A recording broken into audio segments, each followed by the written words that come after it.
Good afternoon and welcome to the second session of the Fall Lunch and Learn series. These engaging sessions are proudly presented by Community Futures Entrecorp, dedicated to serving Medicine Hat area, along with Community Futures Chinook, serving the Tabor, Brooks, and Milk River Warner regions. My name is Grace Evans, for those of you who do not know who I am.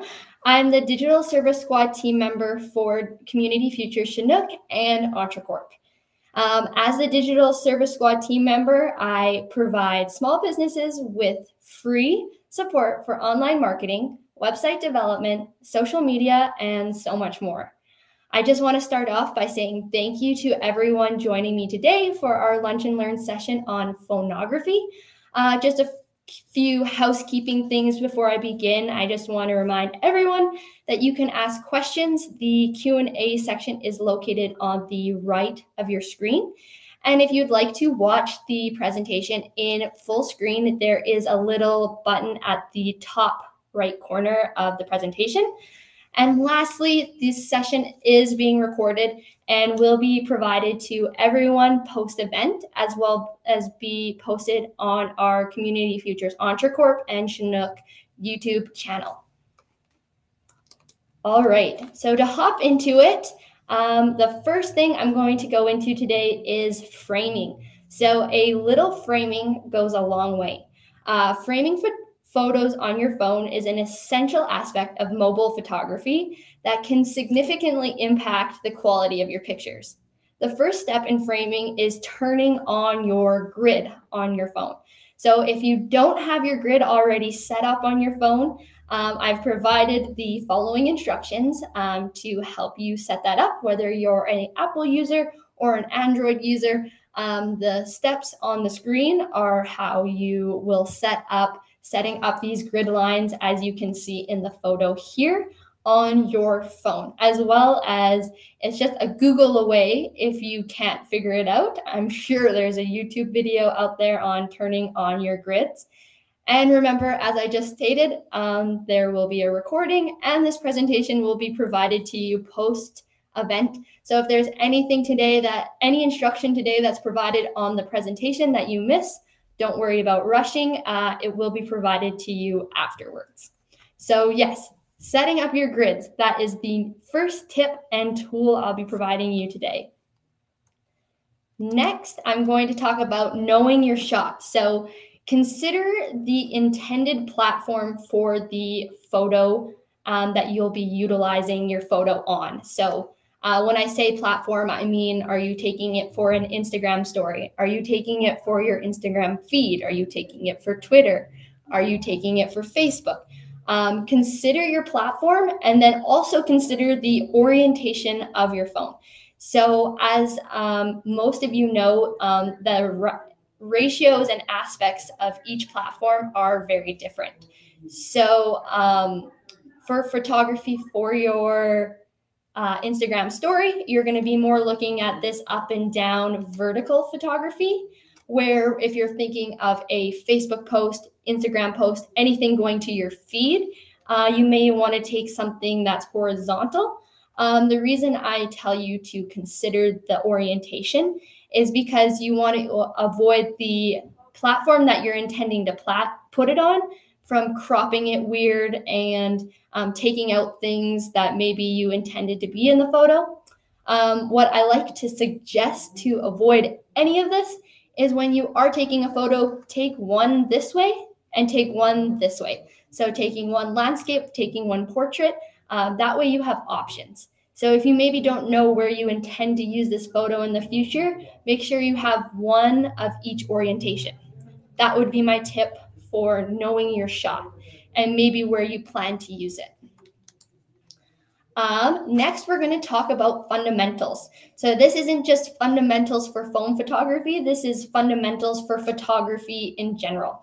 So the rule of thirds is a fundamental concept in photography that can lead the more visually appealing and balanced composition. It's a great starting point for beginners and a valuable tool for experienced photographers.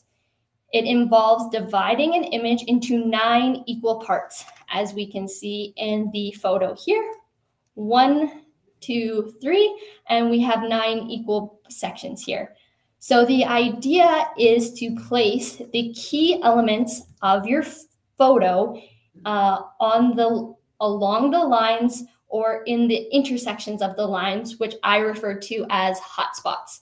So we can see that the hotspots are all highlighted here. So we see that this little boy, he sits right on this hotspot here. So the rule of thirds is all about framing and placing your most important piece or key element of your photo along these lines or on the hotspots of these lines, which are the intersections. An example of this would be when you're taking a landscape photo, for instance. Consider placing the horizon of your photo along the horizontal grid lines. For instance, if you have a beautiful sky photo, beautiful prairie sky photo, you're going to want to position the horizon along one of these horizontal lines. And for instance, if you have something very interesting in the foreground, you're going to want to place the more interesting part in front and the horizon along the top. If you just have a big, beautiful open sky, you're going to want to include the horizon along this lower third line so that you really get your eyes drawn forward. This is a rule that will help you just create more visually interesting photos that really hone in on highlighting that key element of your photo. However, breaking the rule is allowed in this case. While the rule of third is a helpful guideline, it's not a strict rule. Sometimes placing your subject in the center of the photo or deviating from the grid can create a unique and impactful composition. So don't be afraid to experiment and break the rule when it serves your creative vision. However, I like to outline the rule of thirds because I think it's a good place to start.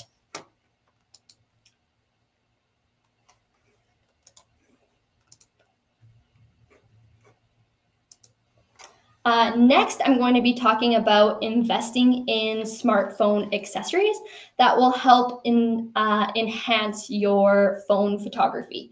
So investing in smartphone photography accessories can significantly enhance the quality of your mobile photography and open up new creative possibilities.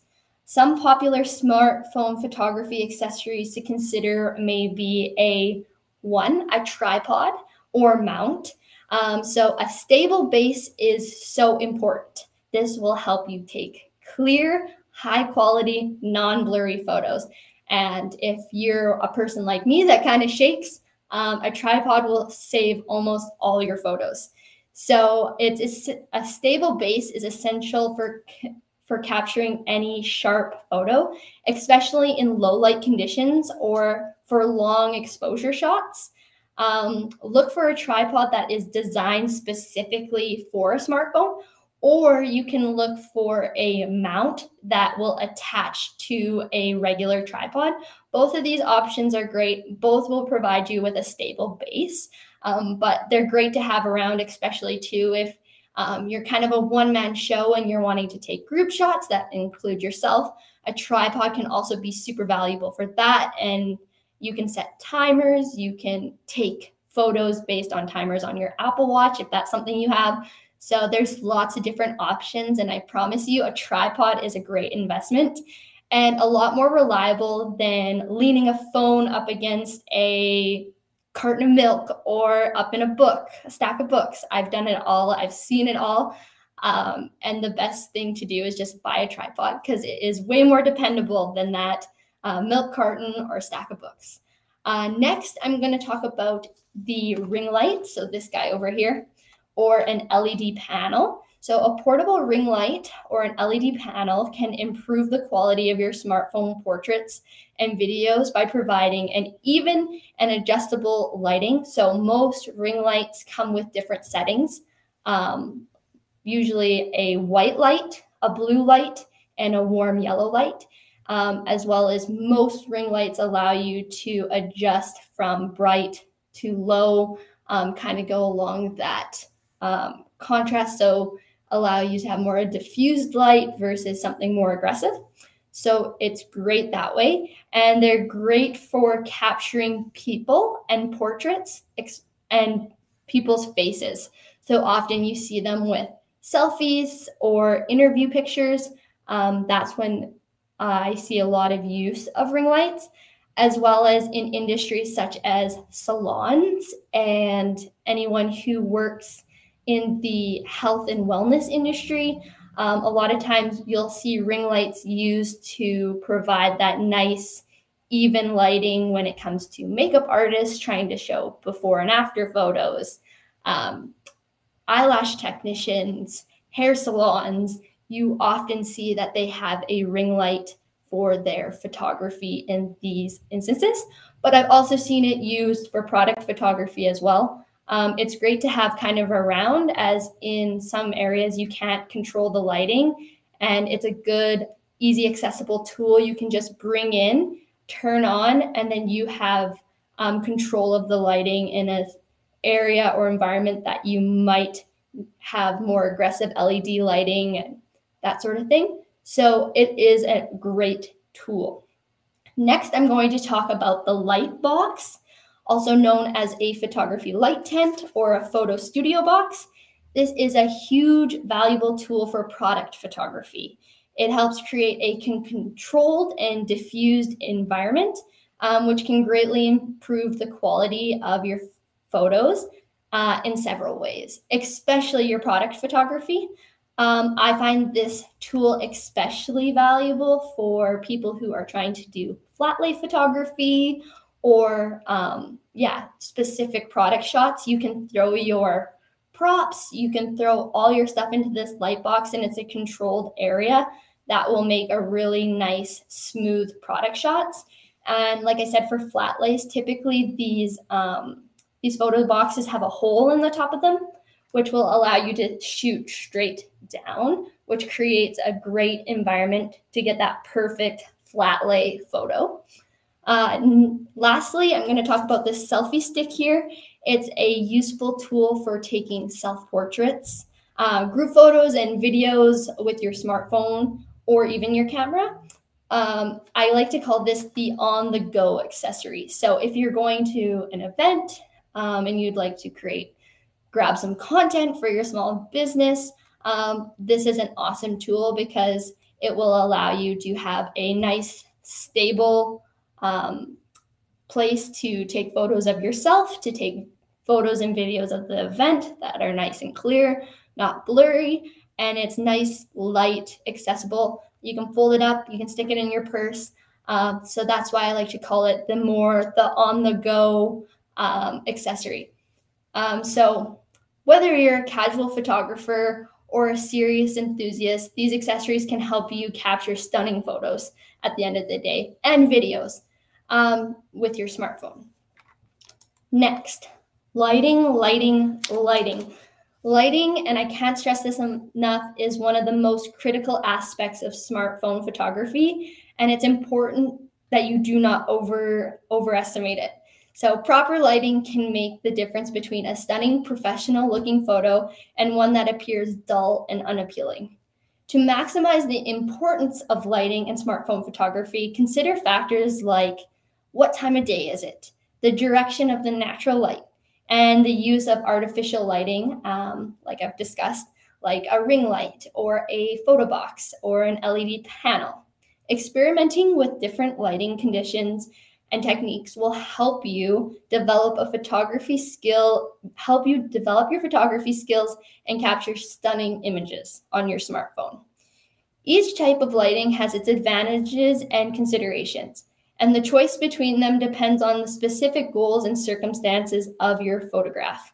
Ultimately, the choice between natural and artificial light depends on your specific photography goals, location, subject, and available equipment. Many photographers can use a combination of both natural and artificial lighting to achieve the desired look and feel of their photos. Next, I'm going to talk about over and underexposed photos. Over and underexposed photos are common photographic terms that describe the exposure of an image, which is the amount of light that reaches the camera's sensor. So achieving proper exposure is a fundamental skill in photography. While some creative situations may call for intentionally overexposing or underexposing to achieve a specific effect, in most cases, you'll want to ensure the photos are well exposed, like this photo in the middle, to capture the desired detail and convey your intended message that you decide to with the photo at hand. So over here on this side, we can see a little example of how to adjust your exposure on your phone. So all you out there, if you have your phone handy, I'd just encourage you to grab it and try this out. So once you go into your photo app, you're going to want to tap on the subject and up will pop this yellow square. So how you're going to adjust your exposure is as simple as once you touch that middle part and you see that little sunshine pop up, you're going to want to scroll it up and down. And this will help you adjust the exposure of your photo. So as you scroll down, you'll notice your camera gets darker. And as you scroll up, you'll see your camera gets lighter. And this is how you control your exposure on your phone. Again, this is something you might want to practice, but it's very, very valuable tool, I find, for events, especially dark events. It'll allow you to up the exposure and allow more lighting into your photo, so you're not having a really dark, gloomy, dull photo, especially I find at conference centers and events and things like that. They can be really low lit, and this camera tip has really helped me with my photography in those settings because it allows you to control the lighting a little bit more versus just using what's at hand, which might not be very good lighting. So practice that. Like I said, this will be provided to you afterwards, but it's a really kind of cool trick to bring the lighting up and down, as lighting, as I've stressed, is so important when it comes to your phone photos. Next, I'm going to talk about shooting in RAW. So basically, RAW format is just a higher quality image. So shooting in RAW format on your cell phone can be a powerful option for a mobile photography enthusiast, like all of you are, who want to have a more control over their image editing and post-processing. So RAW images really let you have more control over your post-production and editing. Shooting in RAW allows you to have higher quality images, flexibility in editing, and no loss of quality. However, they take up a ton of storage. So just a little tip there, if you're shooting in RAW, maybe it's only for certain things, because I promise you it will fill up your storage on your phone very fast if you're always shooting in RAW. Shooting in RAW format on your cell phone can be a rewarding experience if you're interested in taking your mobile photography to the next level and are willing to invest a little bit of time in post-processing and editing. Think of shooting in RAW as if you have a camera in your hand. Shooting in RAW allows you to have a more high quality image and will be the highest quality of image your phone can produce. And just as I have on there, not all smartphones support RAW format, so that's just something to consider, but definitely something to check out. Next, I want to talk a little bit about editing. So post-processing and photo editing are essential steps in modern photography, whether you're using a smartphone or a dedicated camera.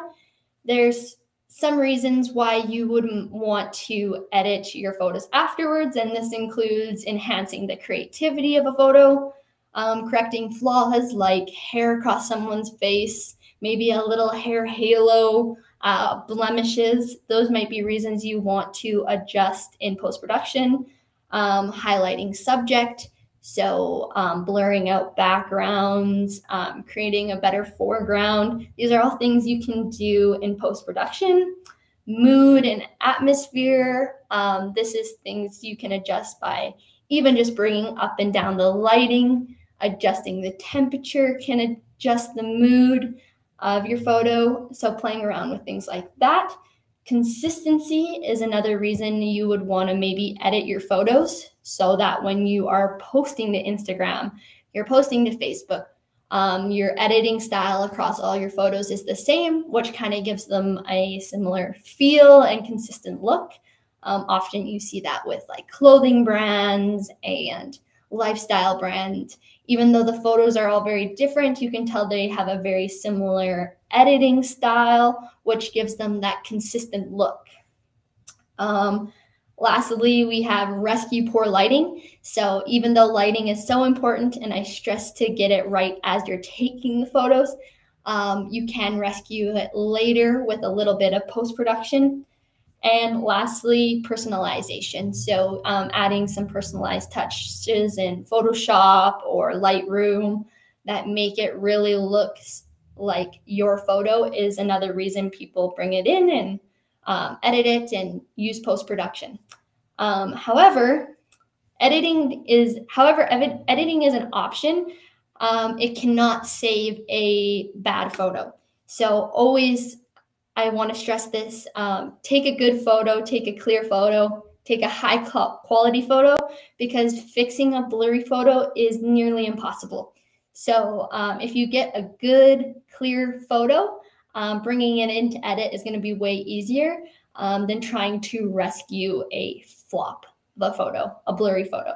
So just keep that in mind when it does come to editing. It's always best to just take a good photo and then have the option to edit and adjust versus taking a photo that is blurry, or all sorts of things can go wrong in photos. So just keep that in mind when taking photos. Lastly, practice every day. Photography is an art, so keep that in mind. With an art form thrives through consistent practicing and dedication to it.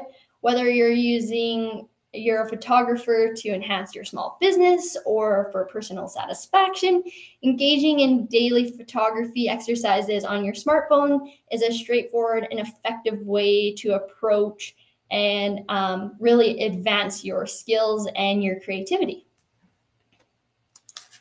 Lastly, this is one last tip I want to give you is always remember to back up your photos. Backing up your photos is a crucial step in safeguarding your digital memories, preventing the data loss, and ensuring that photographic efforts are all protected and accessible for years to come.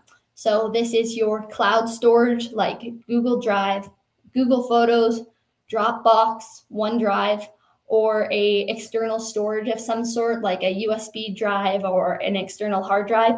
Those are great options to back up your photos, and I can't stress it enough. Back up, back up, back up. And lastly, I just want to end with that reminder that while these tips can be helpful with your photos that you take on your phone, photography is an art form, so feel free to break the rules and explore your creativity. Let your creativity fly. You don't have to post every photo you take. So going back to that practicing every day, the more photos you take, the more options you will have for your small business to post and use in your content.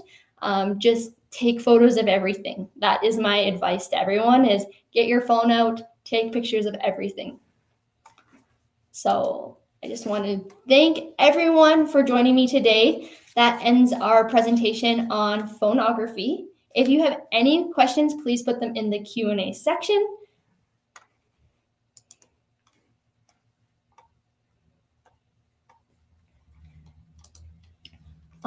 So my first question is I don't always take photos or videos in the moment. How do you feel about post photo shoots or stock images? So I get asked this question actually pretty frequently. I'd say the pros to a controlled environment are that you can have a consistent look to your photos. So posed photos definitely give you that one up on being able to control what's happening, control what everything's looking like. So that's great. So on your website and on your social media, there'll be a consistent look to how the photos are. Planning, having a good bank of posed photos from a photo shoot kind of creates a bank. So you're not stressing all the time about that on-the-go posting. It kind of gives you a good bank of content that you could sit down and plan out your social media strategy, right? You'd have a good bank of photos that you can schedule out, and that kind of puts your social media and your marketing at back of mind, which I always encourage, because the number one thing I always hear from small business owners is I just don't have the time. So scheduling social media content and having that bank of stuff to use is always great for saving time. So that's where post photo shoots can be really helpful. As in terms of stock images, I know sometimes you have no other option. However, organic content is going to do so much better, especially using pictures of people from your business that people are going to recognize and interact with and be like, oh, I saw that person in the store, or that's the person that came and fixed my heating, or those sorts of things. It really helps with customer relationship to use your own organic photos. However, as someone who uses stock photos pretty frequently, I know that it is sometimes unavoidable. So I'd say use them legally. So using sites like Unsplash, Pexels, but don't get in a habit of using them maybe too often, because it will take away from the organic and friendly feel of your social channels. And I'll just put out there too that there is a good mix.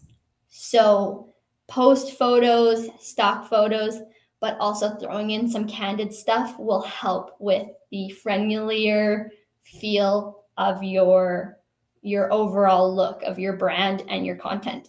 So combine post shots with candid ones will help you maintain that balance and will give you a look people can relate to. Next question is, do you have to spend a lot of money on these accessories? My advice, I guess, would be for that is some of them can be quite pricey. However, there is options on Amazon. I'd shop around, because things like ring lights and tripods can be very, very affordable. So I just look at options. I wouldn't run to Best Buy and just buy whatever they give you. Shop around, look at what your options are, and maybe just buy one at a time. Don't go out and buy the whole lot of accessories I mentioned today, but maybe you buy a selfie stick and then you buy a tripod, and you kind of gain on your collection as you get more comfortable with using the accessories in general. Things like the lighting accessories I mentioned today, they take a little bit to get used to. So just take your time, learn how to use each tool as you get it, and kind of grow into the next tool. That'd be my advice kind of for purchasing. That's what I've done personally over the years, is just buy one, learn how to use it, become an expert at using my ring light, and then move on to something that maybe will enhance my photography even a little bit further. But yeah, in terms of money, shop around. There is lots of affordable options. Like I said, Amazon will be your best friend for any of the accessories I mentioned today. Next question. Do you have any tips for maximizing my phone's storage when I have too many photos and videos? As I mentioned, backup. Backing up your photos and videos is going to optimize your storage beyond anything. A couple tips there would be, like I said, cloud storage. So Google Drive, Dropbox, OneDrive, those are all great things to look into. And if you have any questions about those tools, you can come to me at DSS, and I'd be happy to sit down and help you show you how to use those tools. Another key tip to when using those things is keeping your personal and your business things separate. So having a email that has a Google Drive strictly for your small business and all that content is really going to help maximize storage. So exporting all your photos onto that drive from your phone will help clear up some space that way. And creating albums that one personal, one small business, that will also help you tremendously when it comes to optimizing storage. You can kind of pick and choose what's important, what's not important, deleting some things. And lastly, if you're finding that you're running out of storage, maybe look at doing a device cleanup. Delete any unnecessary photos on your phone, screenshots of your home screen, or the photos taken of the inside of your purse.